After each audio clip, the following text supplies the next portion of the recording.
Welcome to Created Healthy. I'm Dawn Combs. It's a common idea that God gave us everything we need in nature, but do we believe it enough to walk that out in truth? Often the very same people who say this go looking for answers on how to use food and medicine from man-made sources. Everything man creates comes with a user's manual. Why would God be any different?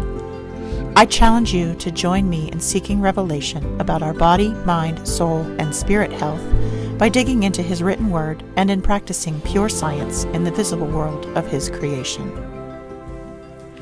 I'm in Psalms 34 through 37 today, and there are two really tasty morsels that I just couldn't pick between them to come up with one thing to talk about here today.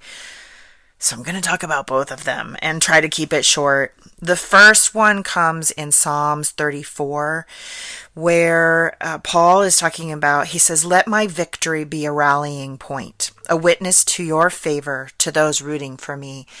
And I thought immediately about our social media world, where people put out the best of the best, the shiny, happy family, the perfect cake, the final result of trial and error, and they're not putting out what it takes to get there. I think when we do that, we don't let people in on the struggle of our lives. And we talk a lot about this being, social media being this echo chamber of just perfection. And what it can do, I think, is wind up very easily glorifying humanity. It makes the people that are putting things out seem like they just have it all together. And they are magically able to produce gorgeous food or whatever else they're presenting for the world. They just look amazing all the time. And it doesn't allow for the fact that humans are imperfect and struggle and fail and are sick some of the time, or sad, or just not productive. And I think it's the part of social media that excludes God. Because God is there for us in the time that we're struggling.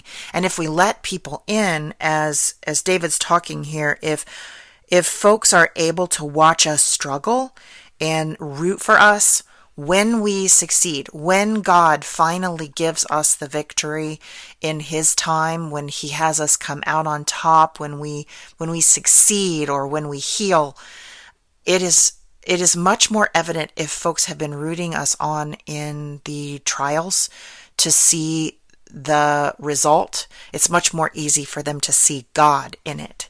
And when we do social media today, I think it's much easier to see the human success.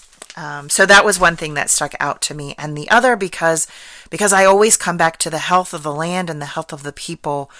In Psalms 37, David is talking about the land, and I'm just going to kind of sum it here. He says, "The humble will inherit the land, while the wicked laughs, God sees his end." So first of all, I will say that the humble, to write about it in this way, to inherit the land means that the land is still there, that there is something to inherit after a time period, after things have passed. So we've got this situation where the wicked are laughing at the humble, and they have maybe all the resources, but God sees his end while he's laughing. And David goes on to say, "Better is the little of the righteous than the abundance of the wicked. In the days of famine, they will have abundance." And I think about the time of the Dust Bowl and the Depression, when we talk a lot about this in our family, where the folks that are in the cities that seem to have so very much, those folks during the Depression were lined up in bread lines. They didn't have anything. They suffered. They went hungry. They lost everything, and they were poor. While the people who were living on the land out away from the cities during the Depression, they may not have had much, and they were definitely poor, but they didn't go wanting. They were rich because they had each other, they had the land, they had food, they were able to take care of themselves. And oh gosh, this section really, really hits me in that space of, if we have the land, we have it all. If we have that relationship that God ordained, where we are able to go out and work with it and it produces for us, that is the provision that God gave us to be able to care for ourselves and to never be harmed, to never go without, even when the world stops providing. And then the last bit here, the wicked borrows and doesn't pay back.